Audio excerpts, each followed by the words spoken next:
It's Thursday, April 17th. Je viens d'arriver. Party leaders face off during last night's French language debate, taking on issues from immigration to climate to the U.S. president. I don't want to go there. I'll spend my money in Canada.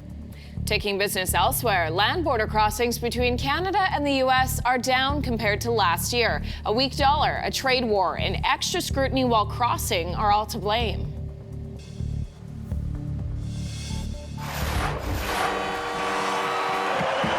Win and they're in. The start of last night's French language debate was shifted for them, the Habs, and they came through to punch their ticket into the playoffs.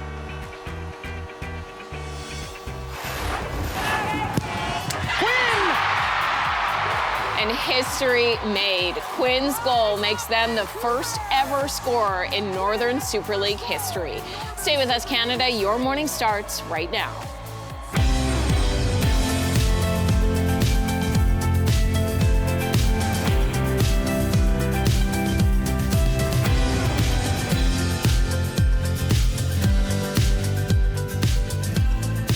Welcome to your morning, everybody. I'm Teddy Wilson. And I'm Kelsey McEwen, and we hope your day is off to a wonderful start. Anne-Marie is joining us as well. She is in the beautiful city of Edmonton, teeing up the province's approach to the federal election. She's been doing interviews for the last few days, and will be giving us the full picture throughout the show this morning. Yeah, I'm so excited to check in with her in just a little bit. Obviously, Lindsey was in New Brunswick last week, so having Anne-Marie out in Alberta is fantastic. You know? She's got a little preview on her social media. She spent some time in Wetaskiwin at a farmer's market there. Cool. She's been in the legislature buildings as well, doing interviews, teeing up really, I think, what matters most to Albertans as they head towards what is such a pivotal election for our country. Oh, absolutely. Yeah, well said. We'll be checking in with her in just a little bit. But before that, let's turn to a few of the headlines we're following for you this morning. Main party leaders will step back at it tonight for their first English language debate. This after last night's French language debate. Personne ne va pouvoir contrôler les décisions de Donald Trump. Il faut réagir avec une force écrasante. So last night was the first public face-off between Liberal leader Mark Carney and Conservative leader Pierre Poilievre. Both leaders presented themselves as the best option to take on U.S. President Trump. Poilievre took aim at Carney, accusing him of repeating the same Liberal promises from the last 10 years. Carney, meantime, hit back by saying Poilievre's answer to every problem is to cut taxes and bureaucracy. For NDP leader Jagmeet Singh and Bloc leader Yves-François Blanchet, last night was their chance to give their campaigns a much-needed boost. À laquelle vous avez contribué va se transformer du jour au lendemain. Les gens en Palestine doivent avoir la paix et la sécurité, mais ce qui se passe, c'est un génocide. Blanchet says Canada needs more partnership with other countries that have been impacted by the U.S. tariffs. Singh, meantime, called for more investment in sectors like agriculture, culture, and French language. Tonight's English language debate starts at 7 p.m. Eastern.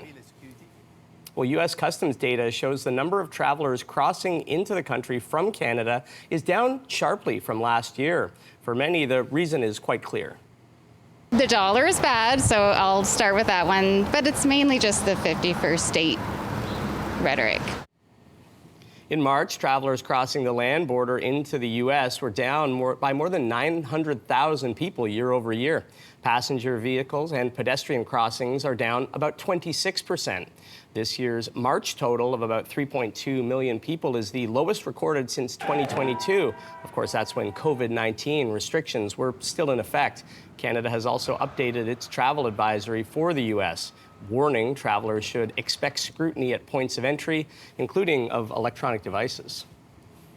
Ontario Premier Doug Ford is urging his colleagues to take steps to loosen interprovincial trade barriers. These trade barriers hurt our economy, drive away jobs and investment, and divide us from each other. So this comes as Ontario signs memorandums of understanding with New Brunswick and Nova Scotia, agreeing that a good, service, or registered worker that's recognized in one province is acceptable in the other. Ontario's government tabled legislation aimed at loosening trade barriers. The bill would make the province the first in Canada to unconditionally remove all current exceptions to interprovincial free trade. So far, Ontario, PEI, New Brunswick, and Nova Scotia are the only provinces to make moves to tear down these barriers.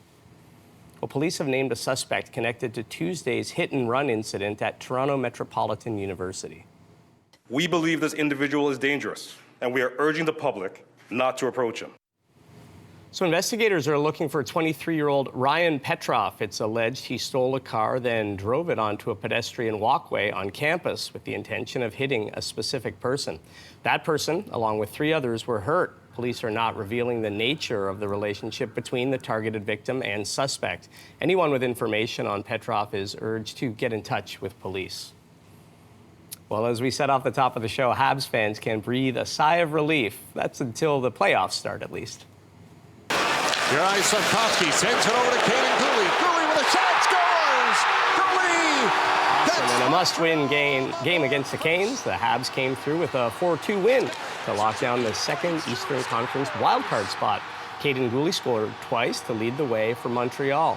This game was so high stakes that, of course, last night's French language leaders debate shifted its time to accommodate Habs fans. Now that they're in, the Canadians will take on the Capitals.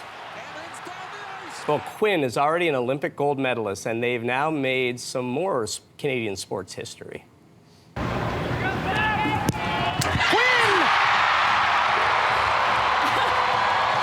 Rise up, Vancouver! Quinn has the first goal in Northern Super League history. Fantastic. Quinn scored that historic goal in front of more than 14,000 fans in Vancouver Wednesday night. Their goal for Vancouver Rise FC was the difference in the 1-0 win over Calgary Wild FC, winning the Northern Super League's inaugural match. 17 Canadians featured in Wednesday night's game, and in total, 87 of the league's 132 players are Canadian. The second game in league history goes Saturday in Toronto when they host Montreal. And each day is bringing us closer to the kickoff of the 2026 World Cup, and we now know what Vancouver's World Cup poster will look like.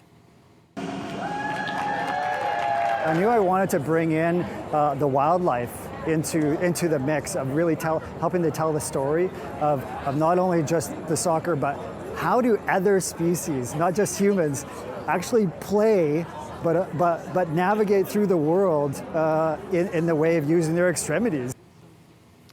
Look at that. So the poster is inspired by Vancouver's natural beauty and Indigenous culture. The 2026 FIFA World Cup includes games in Toronto and Vancouver. Toronto's poster was unveiled 3 weeks ago.